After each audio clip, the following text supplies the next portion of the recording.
Now, when we're saying upcycle, we also mean that I will give a nice analogy that I'm used to, and it's a bit funny. But when I'm looking at my children, I give them a good food, a healthy food that they will not be sick. That's because I'm taking care of the problem upcycle. But if I were doing the downcycle logic, I would say, okay, I will give them crappy food that will hurt them. And then when they will be sick, I will take care of them with medicine, or I will take care of them. And I think that this analogy explains why it's a big problem to use plastic and saying, let's recycle it out. Welcome to Mindful Businesses, presented by Siani, and I'm your host, Vidya Iyer. In our podcast, we bring to you brands which are mindful in their practices and processes. A mindful business adopts and employs sustainable social, economic, and environmental practices. Today, we have with us Joseph Siani, CTO and founder of WCycle, naturally replacing plastics. He joins us from Israel. Welcome, Joseph. Yeah, thank you for having me. Most people are probably unaware of the fact that plastics was invented as an eco-friendly alternative, as a way to reduce dependence on natural resources. Isn't that kind of ironic? Now we are trying to find an eco-friendly alternative to plastic. Yeah, I never thought about it like that, but yeah, you're right. It's very funny then in the 50s, 60s, when the plastic was invented, it was, the eco-friendly solution for a lot of product that, everybody was happy to get it. And in fact, it's an amazing product. I mean, it's something that if you look at that, it's everywhere, wherever we go. It's in our clothes, it's in our, in our foods, it's everywhere, and in our chairs, in our cars. And it's really helped, to help us in our daily life. And I think that the purpose has been achieved, what we thought 180 years ago. But the problem is that we don't know how to use that and how to reuse that and how to get rid of that. So, the golden boy become a very problematic a situation that we cannot handle that anymore. It is funny. Yeah, typical plastic, how long does it take to decompose? Like say you take a car bumper, or in your context, say a plastic tray, the ones that they serve food in a takeaway or a takeout counter. It's a very complicated question because nobody knows. I mean, even if I will tell you 1,000 years, it will be amorphic. Nobody knows how long it takes to it will be compostable, and nobody knows actually what will happen when it will be, very, very small particles. So, but we do know that it takes it more than 100 years, 200 years, even to change shape, even to be microfiber. Let's say it's here to stay. Every kilo that we're doing, it will be very hard to take it back or whatever, or to recycle that. And also the other impact of plastic is that most plastics are made out of petroleum. So you have that environmental impact too. So while making it, you're causing harm, and then it's not even able to decompose for say about a minimum of 100 years, So it's like both ways it's bad. So the oil is also a big issue. So if you look at all the cycle of the plastic, so even the raw material itself, by itself, it's a big issue. Yeah. So even the end product, it's something that we talk about, but all the cycle is quite problematic. What are the different kinds of plastics that are used in the food industry? Because like you said, plastic is ubiquitous. It's used in your car bumpers, it's used in your straws, it's used in takeout containers, your shampoo bottles. Let's just focus on the food industries. What are the different types of plastics, waste that is created by the food industry? We have a lot of different kind of plastics. I mean, we can go to 100 kind of types, but the major kinds of product that we know is, the PET, the polypropylene, the PE that we all familiar. That's basically the main product that we people bump into daily life. The majority in the food industry is basically all the containers, the food containers that we know are quite small in all the percentages of the plastic that we produce.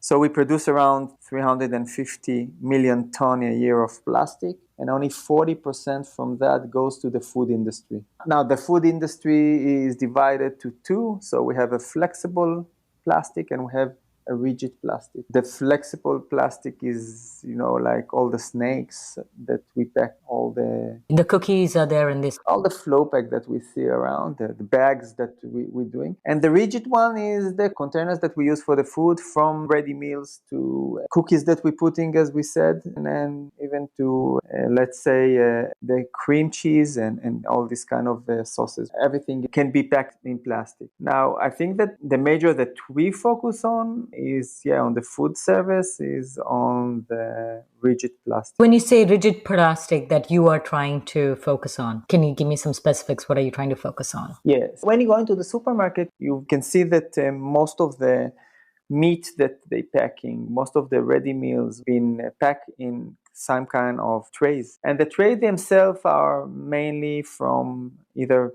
polypropylene or PET, or kind of PET. And these trays are made out of petroleum. And this is the segment that we focused on to replace. The idea was at the beginning to focus on, we initially wanted to eliminate all plastic in the world, but it will be kind of hard, because we think about plastic, there is no way you can even imagine to handle this amount of plastic. So the rigid plastic is a good place for us to start. We have 40% of all the plastic consumed in the world is used in the food industry. And then how much do you think you would be able to place with your product? And we'll come to your product, which I think is really awesome after that. It's quite hard to know the numbers, but think about when you're coming to replace a product like plastic, you have a lot of challenges in the way that only after you understand that these challenges are very, very high challenge. The first challenge is, of course, the plastic is a very cheap product. When you're coming to replace plastic, you have to think about the price and the ability of the plastic. It's very strong, it's very rigid. And also it's, contain liquids. And that is the main thing about plastic, that it's can hold the liquids very easy, and you can close the food inside, and then you make a safe, clean product for the customer. And that is a very important thing. Now, when you're coming to replace plastic, you think what kind of product you can bring to, let's say, compete with such a good product like plastic. And with your permission, I will give you also the brief of how do I start it, and maybe that will give you the clue how do I got to the position of getting to the material that we're working today. That'd be awesome. Let's talk about your journey. At the beginning, when I was young and beautiful, I was starting and I was traveling the world. I was in the awareness of plastic is something that is very bad for the environment, but we cannot do anything because the replacements are not there. Nobody bring any replacement back in the 1995 or 2000. And back then I was traveling in Italy, and I found a friend of mine that was very ecological guy that, he's always been in the against plastic movement in his life. And I saw that he's using diapers, that is using one-time use diapers, and a diaper is the most unecological product. Right. And I was a bit shocked, and I asked him, Matteo, what are you doing? I mean, you are against plastic. And he said, yeah, this is a compostable diaper. And then the first time I was realized that there is some materials that are bioplastic, that made out of corn, made out of sugar, that can replace the plastic, petroleum plastic that we know. And since then, basically, I started to investigate more and more the materials that are out there to replace plastic. And slowly, I was sucked to the idea of bringing a company to life and starting to give more effort to that idea to replace plastic in the world. So at the beginning, I was very in bioplastic materials, meaning, I don't know if you're familiar with the PLA, PHB. Yeah. And all these kind of materials that made out of starch and made out of corn. And it was, let's say, in that time, I was sure that, in a couple of years, the government will set up and will say no more to the plastic because we have a solution. Mm-hmm. Although it's a bit more expensive, but I was sure that it will work. When you say government, you thought there'd be some regulation which would say, okay, no more plastics in the food industry, at least, and you have to switch to a more eco-friendly plastic. Yeah, absolutely. I mean, in a normal, right world, I mean, if we would be deciding about, the next stage, even economically, I was sure that everybody would sit there and say, okay, listen, well, let's start to reduce plastic and bring compostable product. But I realized that it will not happen. First, the second one, I realized that the plastic, that the bioplastic was made out of corn, that have a little bit problems from a lot of people's side, meaning that we're using food for packaging. So instead of eating it, we're making packaging, and that's a problem. So slowly, I was investigating and seeing what would be the right product that will not be food and will be byproduct and can do the work.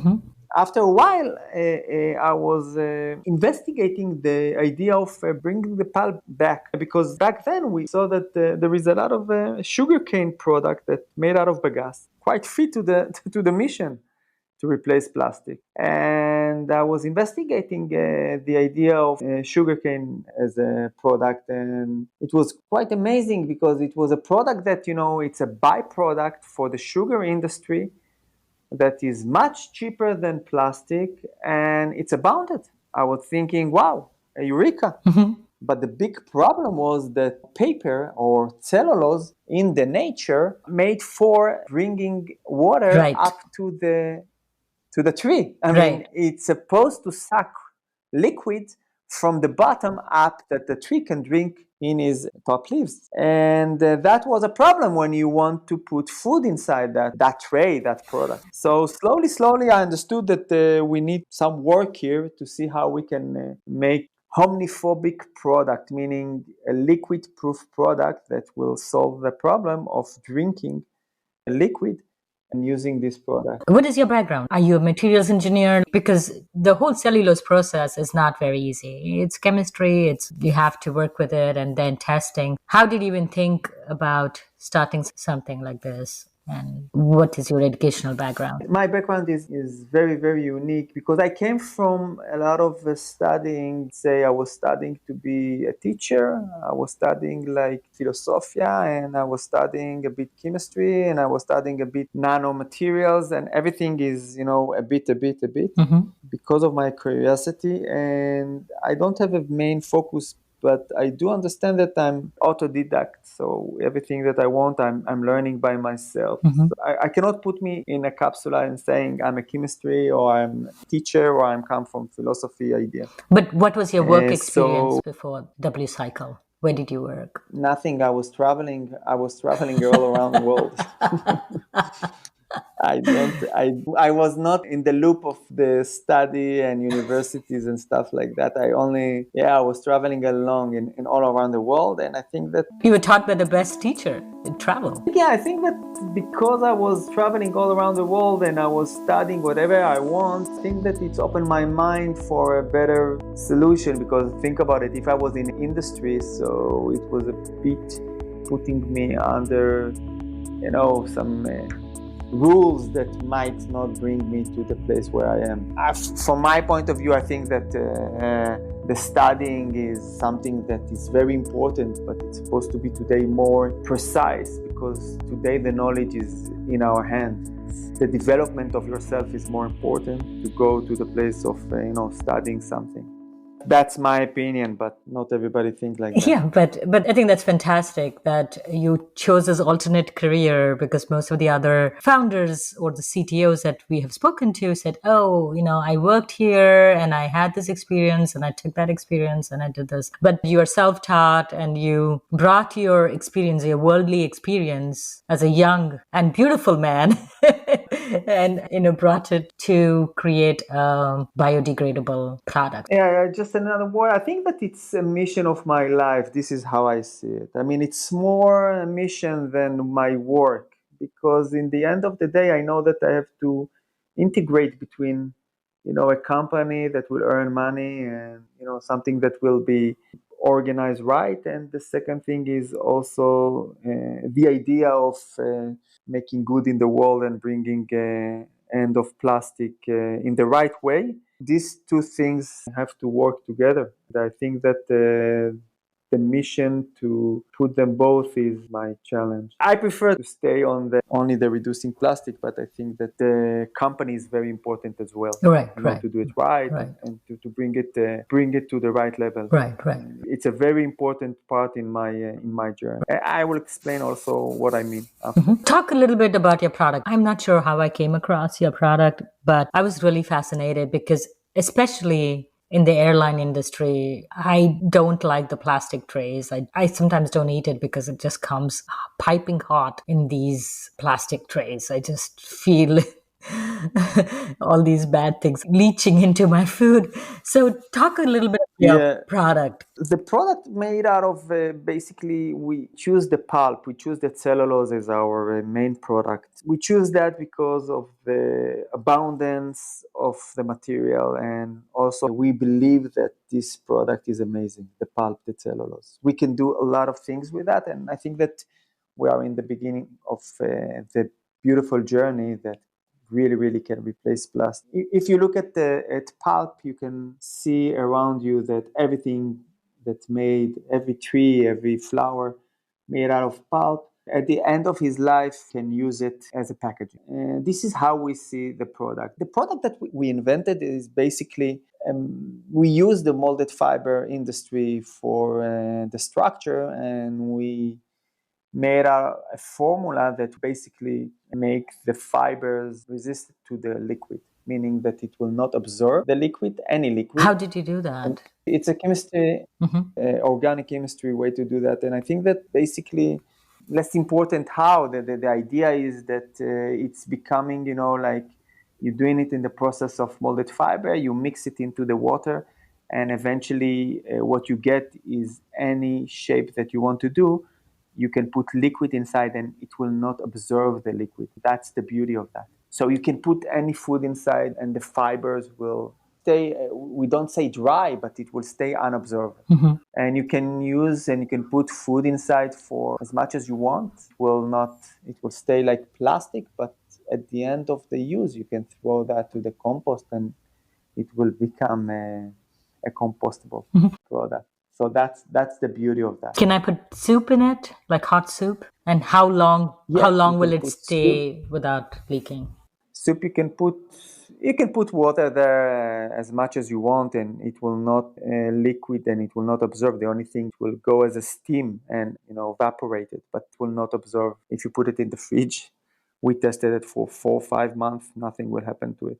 Of course, if we're talking about observation of the material, the soup itself, if it's open, it will get dry after 4 or 5 months. But the idea is, yes, it will not absorb the food. And can it withstand the different temperatures? We talked about plastics, how versatile it is. It can be used to freeze and to put hot things. So, from 0 degrees to... So the product that we call it SupraPulp as a code name, the product itself basically can hold up to 270 degrees Celsius, meaning I think 512 Fahrenheit, I'm not sure. And we tested that with soup with one of the biggest companies in the UK, and they tested that in a special oven that they wanted to cook fast, so they tested that for 30 seconds that the soup will boil fast. And for other products like ready meals, we can put that in 220 degrees for 20-30 minutes with no problem. We can put it 180 for 40 up to an hour, and it stays beautiful. We cook that with one of our customers for 14 hours, 140 degrees. And he's making their special dough product that you eat it like that, but it needs a long cook. All the product that you use inside, even with the high greasy product, the tray is working beautifully, exactly like we wanted to. We're really happy about this product, and hopefully we will going to the next one now and to innovate it the next generation, meaning that the new product will be also high barrier, that it will not transfer air between the gaps of the fiber. Wow. So what you're saying, the steam being released, that won't even happen. So it'll be a much tighter material? It will be the same material, but say with a product, you will be able to do a lot of things. Think about long shelf life that you're doing today. It needs some barrier from the air. Mm.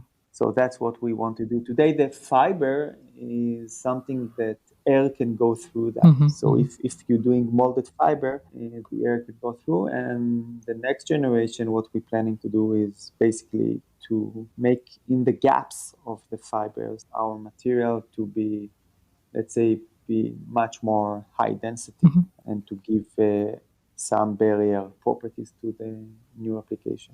Who's your co-founder? And you have an interesting background, how you started the startup. It was started in a Yeah, kibbutz. because I know that my mind is more on the innovative stuff. I was looking for a partner that will be on the ground, much more on the ground than me, and much more business wise. And that's what I meant when I told you that I'm focusing on two areas, the companies and the idea, the ideological part. And it's very important for me that the company eventually will get up in the morning and understand that everybody that here is on a mission, and that he will feel in his heart that he's coming for something that is very important. Mm-hmm. Of course, that is very important part. We have the other part that also everybody that comes here understand that it's a company and it must bring money to the company.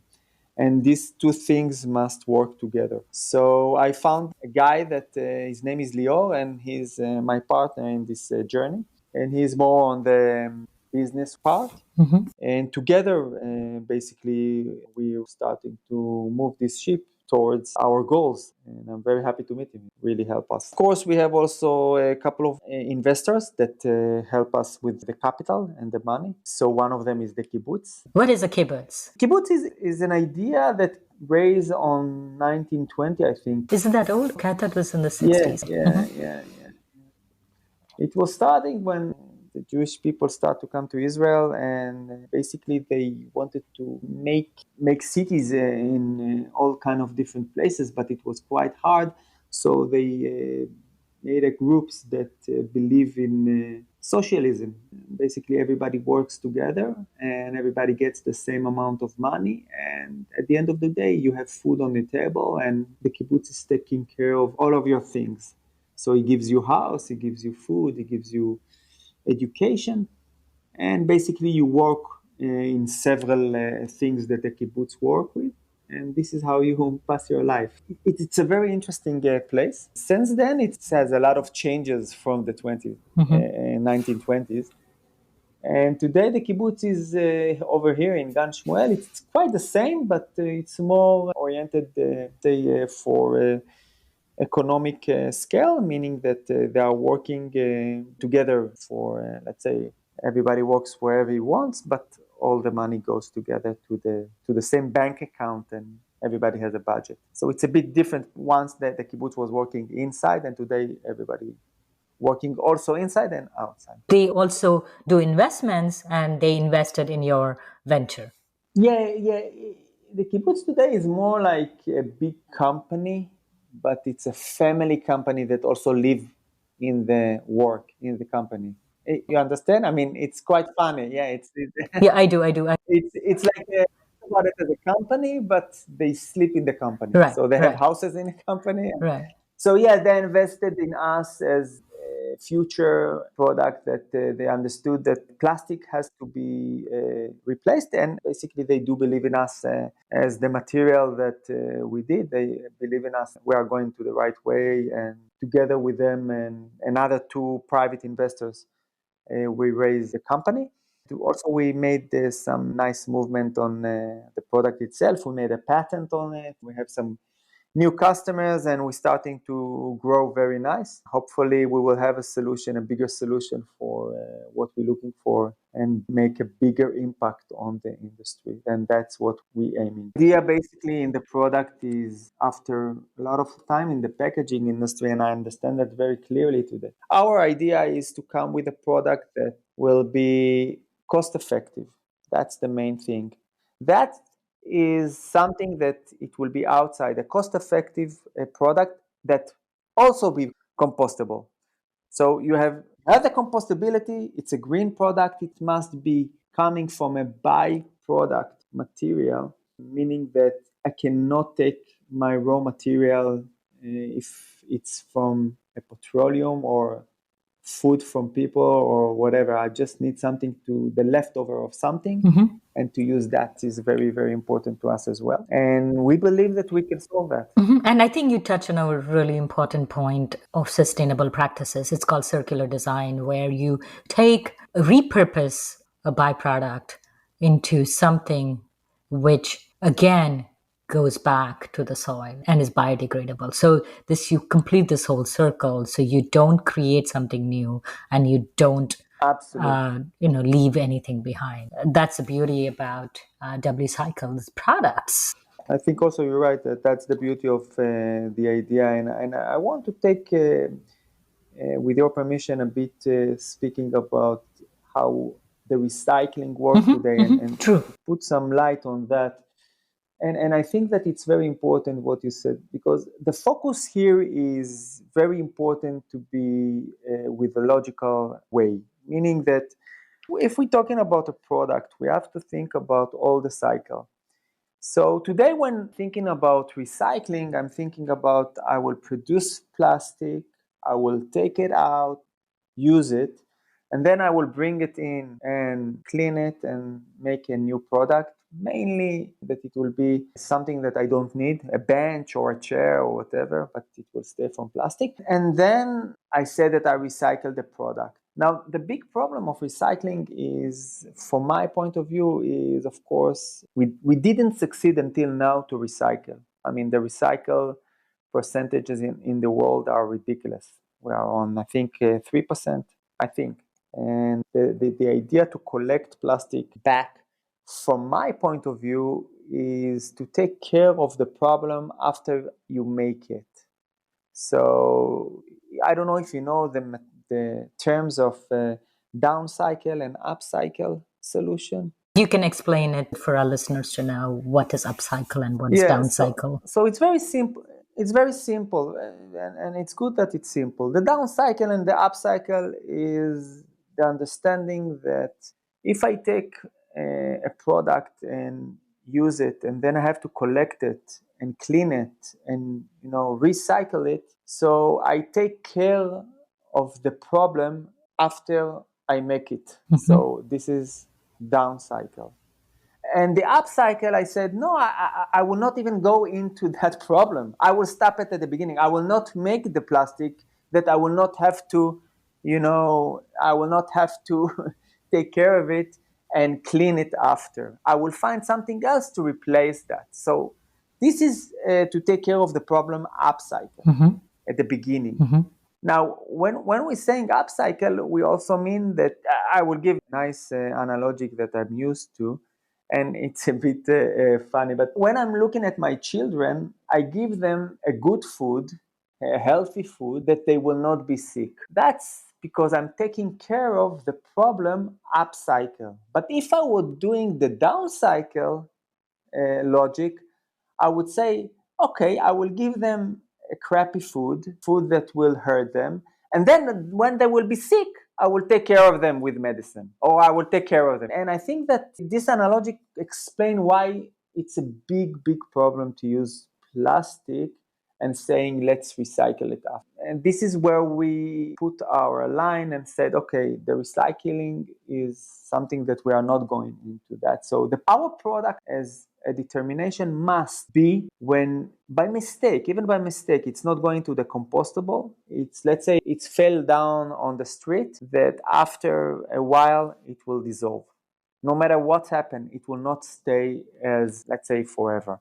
And that is very important. Even if you will take a tray from paper and you throw it to the ocean, at the end of the day, it's like you throw a tree to the ocean or banana to the ocean. That's what it says. Right. And if you take a plastic to the ocean, you get a Texas-sized island from plastic in the ocean, and then you ask yourself what I'm doing now. Right. And I think you touched on a really good point, because there are a lot of products which out there which say they're commercially compostable. That means they can be composted only in a commercial setting.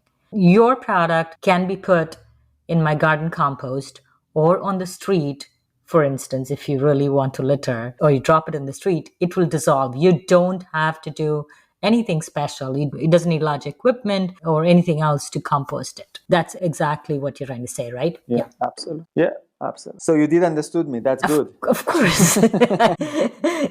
Yeah, I know. It's not that easy to understand this. It sounds simple, but eventually not all of the people understand that because it's not out there. And I think that it's very important that it will be out there. Simple, and it's not nice to say, but simple and stupid. It's very important that people will understand what they are doing and what the impact of the things. How long does it take to biodegrade? It's yeah, let's say if you put that into the compostable streaming, so you can get up to 180 days that the product will be dissolved to water, biomass, and air. But if it's out there, it depends on on the type where it is. But I think that after a cycle of a year and a half, you will see that it's become particles, and then it will be dissolved very fast. So it's not like a banana leaf because the banana leaf do have some water inside. But if you take a tray and you throw it to the ground and you have a cycle of rain, it will finish after 1.5 year, something like that. Where is your manufacturing? Today we are using a couple of places, and in these days we raising a factory in Indonesia. The manufacturing side is a well-known molded fiber, so we are not inventing there anything. What we're bringing is the know-how of the recipe, and by that we're making a product that will be suitable and workable. When customers getting product and it's starting to leak, they don't like to touch it anymore, and then they say, "Oh, the product is not good enough." And there, it's very important to make a good product to the customers that will eventually hold the product, feel it that it's quality product, and it's very, very important. We noticed that because what they're doing is today our product is competing with a plastic product, so it's very hard competition. Do you source your raw material in Indonesia or? Yeah, we have a partner that manufacturing sugar, and the sugar that they manufacturing is from sugar cane. So we taking the canes after they extract the sugars, and we making a pulping from cellulose from the sugar cane. The leftover it's lignin.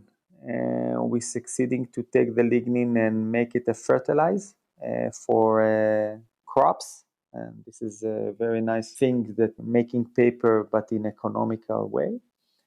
And then after we doing the cellulose, we molded the fiber into a molded fiber machine.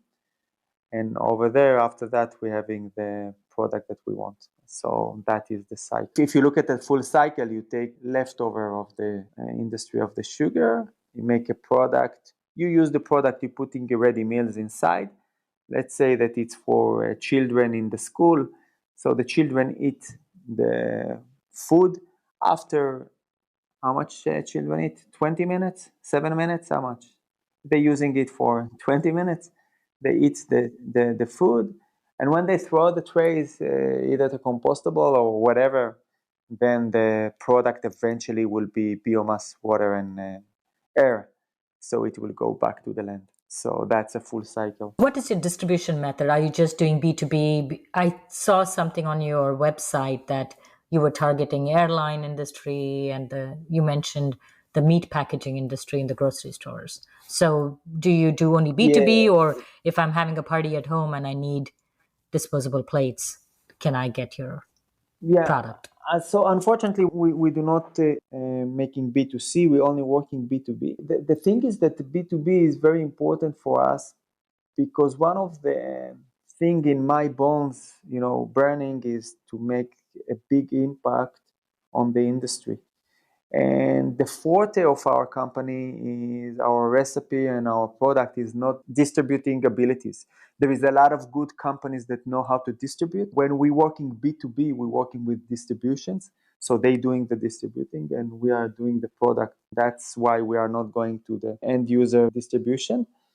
And I think that when we talk about the kind of the product of meat industry or ready meals or whatever. What we aiming is any product that you put food inside, either raw food or ready meals, and you want to change your product to sustainable or even to reduce your footprint, meaning that you're using today a tray and you want to replace only the tray, that's good enough. So we can help in that area. There's no leaching like of odor or flavor which gets transferred from your packaging to the food. Not at all.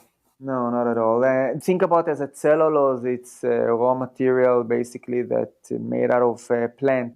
Even if it's leached to the food, you're eating cellulose. Right. But not at all. We have all the certification that needed, meaning the FDA approved, the EN approved, the European Food Grade approved, and also the compostable approved. So all the certification are there. What we planned before the corona was, to target the airlines, but unfortunately it was down and all this industry had a big bad impact. We are working with them on a very small scale now because nobody's came back. But I believe that when they will be there, and the food industry are also going to the ready meals that we are there helping to reduce plastic over there.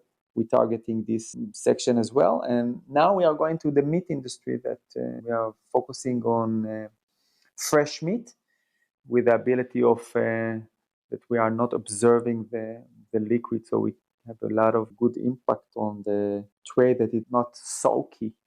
So not only meat, anything that you pack and you want some durability, you want some product that will hold, customers knows where to find us and they come to us. And the talking about the pandemic and how habits have changed, we went to a restaurant after like 5 months in our town, and it was interesting. They gave our food in disposable carry-out containers and packed like as if you were carrying out. So they had outdoor dining. You sit there, you eat, but they bring your food packed in a bag, paper bag, and they leave it on your table.